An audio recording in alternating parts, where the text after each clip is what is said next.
ሰበር ዜና ጦርነቱ እየተባባሰ ነው። እጅግ አውዳሚ ጥቃት ኢራን ላይ ተፈጽሟል። ኢራን ዛሬ አዝናለች። አይተኬ የጦር ጀነራሏንም በግድያ አጣለች። በዚህ ግድያ ያዘነችውና የተበሳጨችው ኢራን የሀገሪቱ ሰራዊት ለማንኛውም የጠላት ጥቃት እንዲዘጋጅ ካዘዘች በኋላ 7 ሚሊዮን ኢራናውያን ሀገራቸውን ለመከላከል መሰለፋቸውን ለዓለም በይፋ አሳውቃለች። ኢራን በተጨማሪም በአሜሪካና በእስራኤል ላይ አድቃቂና ሰፊ ጥቃት እፈጽማለሁ ብላለች። በተያያዘም እስራኤል እስከ መጨረሻው የአሜሪካ ወታደር ደም ድረስ ትዋጋለች ሲሉ የኢራኑ ፕሬዝዳንት ተናግረዋል። በሌላ በኩል የአሜሪካው ፕሬዝዳንት ዶናልድ ጄ ትራምፕ በሚቀጥለው 2 ወይም 3 ሳምንት ውስጥ ኢራንን በኃይለኛው እንመታለን ሲሉ በይፋ ተናገሩ። የተባበሩት መንግስታት ዋና ጸሐፊ እባካችሁ ጦርነቱን አቁሙት ሲሉም ጥሪ አቅርቧል። እንዲሁም የአውስትራሊያው ጠቅላይ ሚኒስትር በኢራን ምን ማሳካት እንደሚፈለግ ግልጽ አይደለም ሲሉ አሜሪካና እስራኤል እየወሰዱት ያለውን ጥቃት አወገዙ። አሁንም መጨረሻው ያልታወቀው ጦርነት እንደቀጠለ ነው። ጤና ይስጥልን ውድ ተመልካቾቻችን፣ አሁን የተሰሙ ሰበር መረጃዎችን አጠናክረን ይዘንላችሁ መጥተናል። ቀደም ሲል የሰማችሁትንና ሌሎችም ሰበር መረጃዎችን በዝርዝር ይዘናል። አብራችሁን ቆዩ።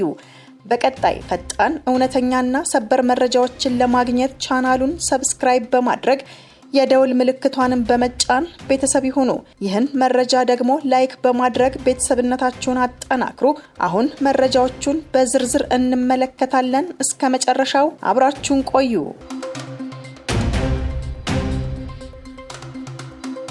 በቅድሚያ ፕሬዝዳንት ትራምፕ በሚቀጥለው 2 ወይም 3 ሳምንት ውስጥ ኢራንን በኃይለኛው እንደሚመቱ ተናገሩ።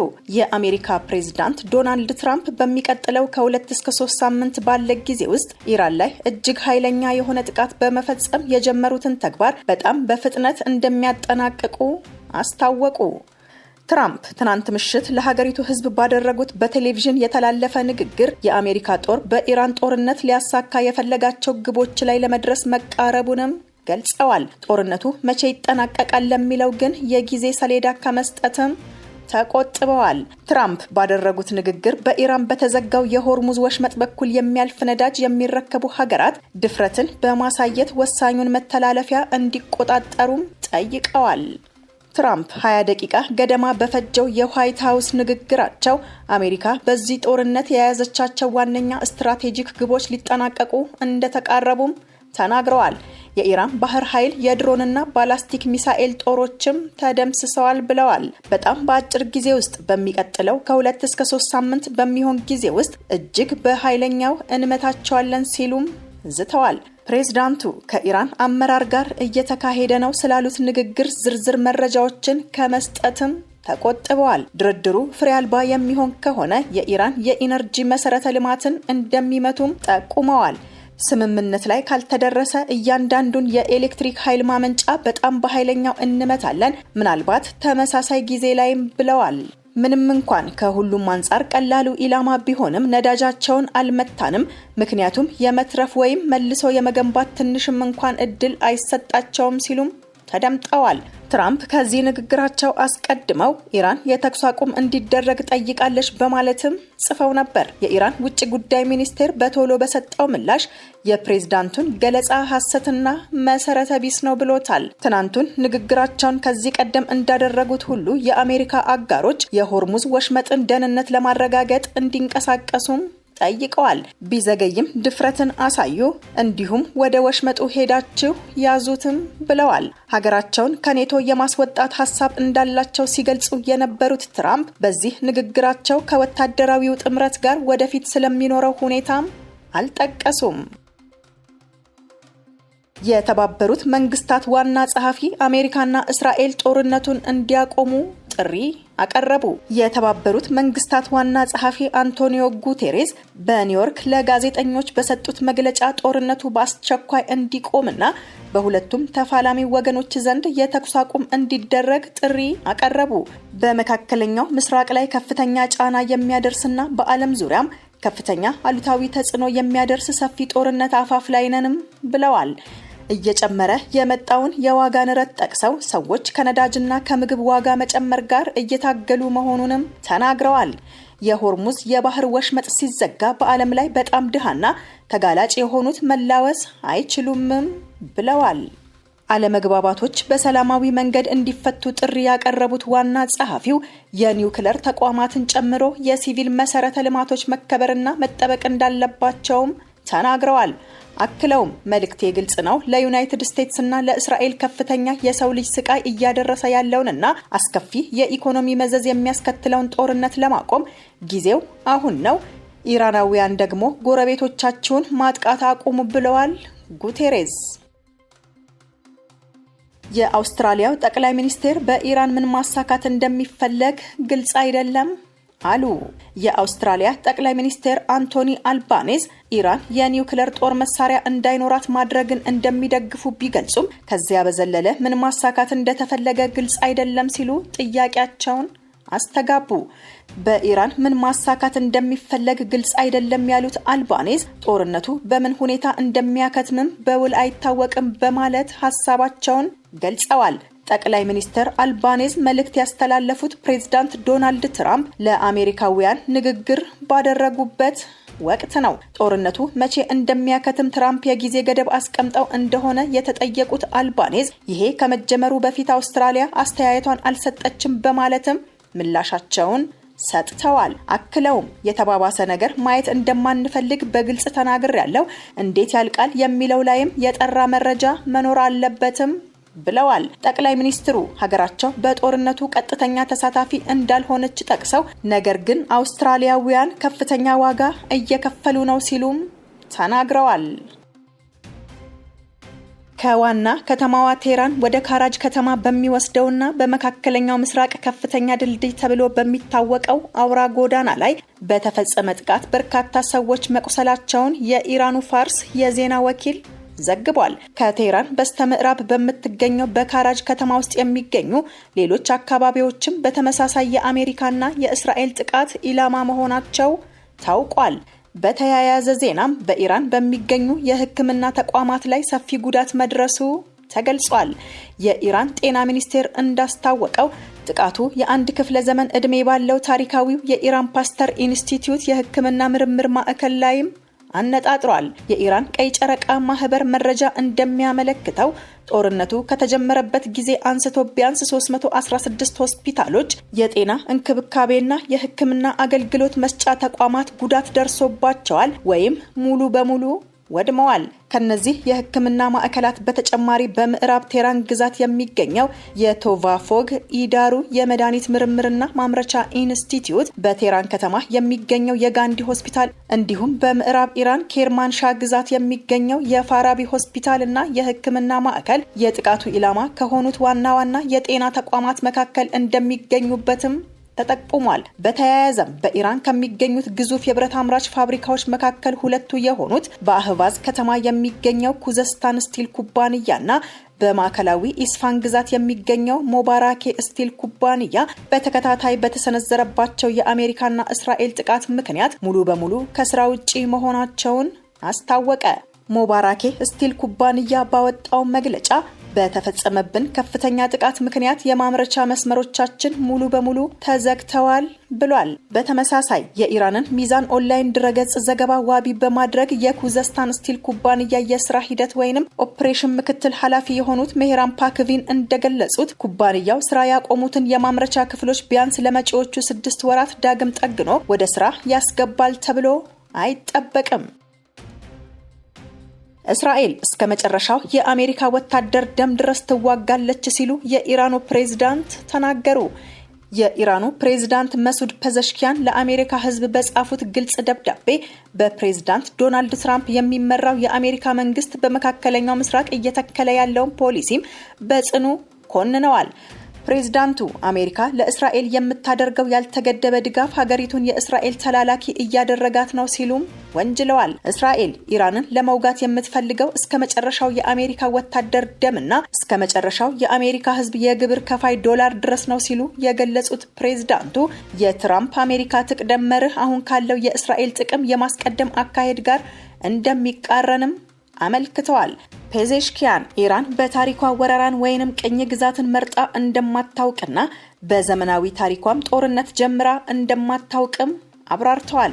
ይሁን እንጂ አሜሪካ በኢራን ዙሪያ እጅግ ግዙፍ ወታደራዊ ኃይልና ካምፖችን በማከማቸት በሀገሪቱ ላይ ስጋት እየፈጠረች መሆኑንም ገልጸዋል። አሜሪካ ኢራንን እንደ ዓለም አቀፍ ስጋት አድርጋ የምትወስደው የራሷን የፖለቲካና የኢኮኖሚ ጥቅም ለማስጠበቅ ጠላት የመፍጠር ፍላጎት ስላላት እንደሆነና ኢራን የምትወስደው እርምጃ ሁሉ ራስን የመከላከል እንጂ የጥቃት ፍላጎት እንዳልሆነም አጽንኦት ሰጥተዋል። በመጨረሻም ፕሬዝዳንቱ የአሜሪካ ሕዝብ ከሚሰራጩ የተሳሳቱ ትረካዎች ወጥቶ እውነታውን እንዲመለከትም ጥሪ አቅርበዋል። አሜሪካ ከኒውክሌር ስምምነቱ መውጣቷና በኢራን ላይ የጣለችው ማዕቀብ በዲፕሎማሲው ላይ የተሰነዘረ ጥቃት መሆኑንም ገልጸዋል። አሁን በሁለቱ ሀገራት መካከል ያለው ውጥረትና እስራኤልና አሜሪካ በኢራን ላይ የሰነዘሩት ቅድመ ጥቃት በሰው ሕይወትና በንብረት ላይ ከፍተኛ ጥፋት እያደረሰ መሆኑንም ጠቅሰው ኢራን በማንኛውም ጫና ውስጥ ሆና ሉዓላዊነቷንና ክብሯን አስከብራ እንደምትቀጥልም በደብዳቤያቸው አረጋግጠዋል። የኢራን አብዮታዊ ዘብ ከፍተኛ አዛዥ መገደላቸውን የሀገሪቱ መገናኛ ብዙሃን ዘገቡ። በኢራን እስላማዊ አብዮታዊ ዘብ ውስጥ የሚገኘው ፋቲን የተባለው ክፍል አዛዥ የሆኑት ጀነራል ሞሐመድ አሊ ፋታሊዛድህ መገደላቸውን የሀገሪቱ መገናኛ ብዙሃን ጠቅሶ የቢቢሲ ፋርስ ቋንቋ አገልግሎት ዘገበ። ወታደራዊ ምንጮችን ጠቅሰው የኢራን መገናኛ ብዙሃን እንዳሳወቁት ጀነራሉ የተገደሉት በአሜሪካና በእስራኤል እየተፈጸመ ባለው ጥቃት ረቡዕ ዕለት ነው። ምንጮቹ ጨምረውም ጀነራል ሞሐመድ አሊ ፋታሊዛድህ ቀደም ሲል የአብዮታዊ ዘቡ እግረኛ ሰራዊት ክፍል አዛዥ እንዲሁም ባሲጅ የተባለው የሚሊሻ ጦር ፋቲን የተባለው ክፍል አዛዥም ነበሩ። የቻይናው ዢንዋ የዜና ወኪል በበኩሉ ከኢራን ጦር ኃይሎች ጠቅላይ ማዘዣ ጋር ግንኙነት ያለውን ዴፋ የተባለውን የኢራን ዜና አገልግሎትን ጠቅሶ ዘግቧል። በተጨማሪም የኢራን መንግስት ተቃዋሚ ቡድኖች ምንጮችም ከፍተኛው የአብዮታዊ ዘቡ አዛዥ መገደላቸውን እየተናገሩ ነው። ይህ በጀነራል ሞሐመድ አሊ ፋታሊዛድህ የሚመራው ፋቲን የተባለው የአብዮታዊ ዘቡ ልዩ ክፍል በሶሪያ ጦርነት ውስጥ ተሳታፊ እንደነበረ አንዳንድ ምንጮችም አመልክተዋል። በተጨማሪም በአብዮታዊ ዘቡ የእግረኛ ጦር ውስጥ የሚገኙ የክፍሉ አባላት የተለያየ ወታደራዊ ስልጠና የወሰዱና በመንግስት ላይ የሚነሱ ተቃውሞዎችን በመቆጣጠርም ይሳተፋሉ። እስካሁን ስለ ከፍተኛ የጦር ጀነራሉ መገደል ከኢራንም ሆነ ከእስራኤል በኩል የተባለ ነገር የለም። የኢራን ጦር ዋና አዛዥ የሀገሪቱ ሰራዊት ለማንኛውም የጠላት ጥቃት እንዲዘጋጅ አዘዙ። የኢራን ጦር አዛዥ ሜጀር ጀነራል አሚር ሃታሚ የሰራዊቱ አመራሮች የጠላትን እንቅስቃሴ በከፍተኛ ጥንቃቄ እንዲከታተሉትና ማንኛውንም አይነት ጥቃት ለመከላከል እርምጃዎችን ለመውሰድ እንዲዘጋጁ ትዕዛዝ መስጠታቸው ተዘገበ። ከኢራን አብዮታዊ ዘብ ጋር ግንኙነት ያለው ታስኒ ያወጣው ዘገባ እንደሚያሳየው ጠላት በመሬት ዘመቻ ለመክፈት የሚሞክር ከሆነ አንድም ሰው መትረፍ የለበትም ሲሉ ለሰራዊቱ አዛዦች ትዕዛዝ ሰጥተዋል። ዋና አዛዡ በመላው ኢራን ከሚገኙ የጦር አየር መከላከያ እንዲሁም የምድር አየርና ባህር ኃይሎች አመራሮች ጋር እንደተነጋገሩም ዘገባው ያመለክታል። የኢራንን ጠበኛ ድርጊቶች ለመጋፈጥ እንዲቻል የኢራን ጦር ጥቃት ለመፈጸምና ለመከላከል ሙሉ ዝግጅት እንዲያደርግም አሳስበዋል። የጦርነት ደመና ከሀገራችን ላይ መነሳት አለበት። የሁሉም ደህንነት ሊጠበቅ ይገባል። ምክንያቱም አንድ ቦታ ደህንነቱ የተጠበቀ ሆኖ ህዝባችን ደህንነቱ ያልተጠበቀ ሊሆን አይችልም ሲሉም ተናግረዋል። ጦር አዛዡ ይህንን ያሉት ፕሬዝዳንት ዶናልድ ትራምፕ በሚቀጥለው 2 ወይም 3 ሳምንት ውስጥ ኢራንን በኃይለኛው እንደሚመቱ ከተናገሩ በኋላ ነው። አሜሪካ እግረኛ ሰራዊቷን ወደ ኢራን ደሴቶች ልታሰማራ ትችላለች የሚለው ስጋትም መናፈስ ከጀመረ ሰነባብቷል። ትራምፕ ባደረጉት ንግግር የአሜሪካ ጦር በኢራን ሊያሳካ የሚፈልጋቸው ዋነኛ ስትራቴጂክ ግቦች ሊጠናቀቁ እንደተቃረቡም አንስተዋል። አክለውም ግን በሚቀጥለው ከ2 እስከ 3 ሳምንት ባለው ጊዜ ውስጥ ኢራን ላይ እጅግ ኃይለኛ የሆነ ጥቃት በመፈጸም የጀመሩትን ተግባር በጣም በፍጥነት እንደሚያጠናቅቁም ተናግረዋል። ኢራን በአሜሪካና በእስራኤል ላይ አድቃቂና ሰፊ ጥቃት እንደምትፈጽም አስጠነቀቀች። የኢራን ጦር ቃል አቀባይ አሜሪካና እስራኤል ጥቃት ሲፈጽሙ የነበሩት ትንሽ ኢላማዎች ላይ እንደነበረ በመግለጽ ኢራን አድቃቂ ሰፊና አውዳሚ ጥቃቶችን እንደምትፈጽም አስጠነቀቁ። ከኢራን አብዮታዊ ዘብ ጋር ግንኙነት ባለው ታስኒም የዜና ወኪል ላይ የወጣው መግለጫ አሜሪካና እስራኤል የኢራንን ወታደራዊ አቅምና መሳሪያ በተመለከተ ያላቸው መረጃ ያልተሟላ እንደሆነም ጠቅሷል። ቃል አቀባዩ አክለውም የኢራን ወታደራዊ ምርት የሚካሄደው ጭራሹኑ በማታውቁት ቦታ ነውም ብለዋል። ፕሬዝዳንት ትራምፕ የኢራንን የመሳሪያ ክምችት በአብዛኛው እንደደመሰሱ የገለጹበትን ንግግርም ቃል አቀባዩ ውድቅ አድርገዋል። አሜሪካና እስራኤል ለቀሰቀሱት ጥቃትም ዋጋ መክፈል አለባቸውም ብለዋል። 7 ሚሊዮን ኢራናውያን ሀገራቸውን ለመከላከል መሰለፋቸውን አፈጉባኤው ተናገሩ። ከአሜሪካና እስራኤል ጥቃት ከተጀመረ ጊዜ አንስቶ 7 ሚሊዮን ኢራናውያን ሀገራቸውን ለመከላከል በፈቃደኝነት ለወታደራዊ አገልግሎት ከሰራዊቱ ጎን መሰለፋቸውን የኢራን ፓርላማ አፈጉባኤ ሞሐመድ ባግሄር ጋሊባፍ ተናገሩ። አፈጉባኤው የሀገሪቱ መንግስት ባካሄደው ከፍተኛ ብሔራዊ ዘመቻ በሚሊዮኖች የሚቆጠሩ ኢራናውያን ታጥቀው ሀገራቸውን ለመከላከል ቁርጠኝነታቸውን አሳውቀዋል ብለዋል። ከዚህ በፊትም አድርገነዋል፣ አሁንም ልንደግመው ዝግጁ ነን፣ መላውን ኢራናውያንን ነው የምትገጥሙት በማለት እስራኤልና አሜሪካንን ሞክሩትም ብለዋቸዋል።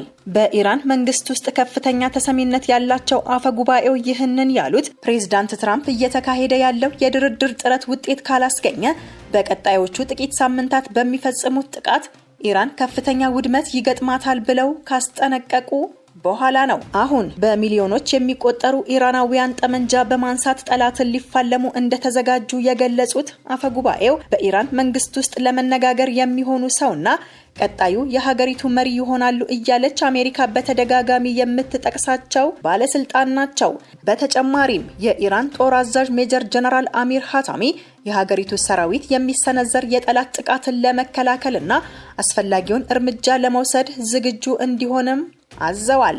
ይህ በእንዲህ እንዳለ በኢራን ላይ የሚፈጸመው ጥቃት በዛሬው ዕለትም የቀጠለ ሲሆን ከቴህራን በስተምዕራብ የምትገኘው ካራጅ ከተማ ክፉኛ መመታቷንና በከተማዋ የሚገኝ ቁልፍ ድልድይ ኢላማ መደረጉን ምንጮች ለቢቢሲ የፋርስ ቋንቋ ተናግረዋል። በተመሳሳይ ሳውዲ አረቢያና የተባበሩት አረብ ኤሚሬትስ ኢራን ሚሳኤሎችና ድሮኖችን ወደ ግዛቶቻቸው ማስወንጨፍ መቀጠሏንም አስታውቀዋል። ውድ ተመልካቾቻችን ለሰዓቱ የተሰሙ ሰበር መረጃዎች ወደ እናንተ ያደረስናቸው ናቸው። በሌላ መረጃ እስከምንገናኝ ቸር ቆዩልን። ሰላም ለዓለማችን ይሁን።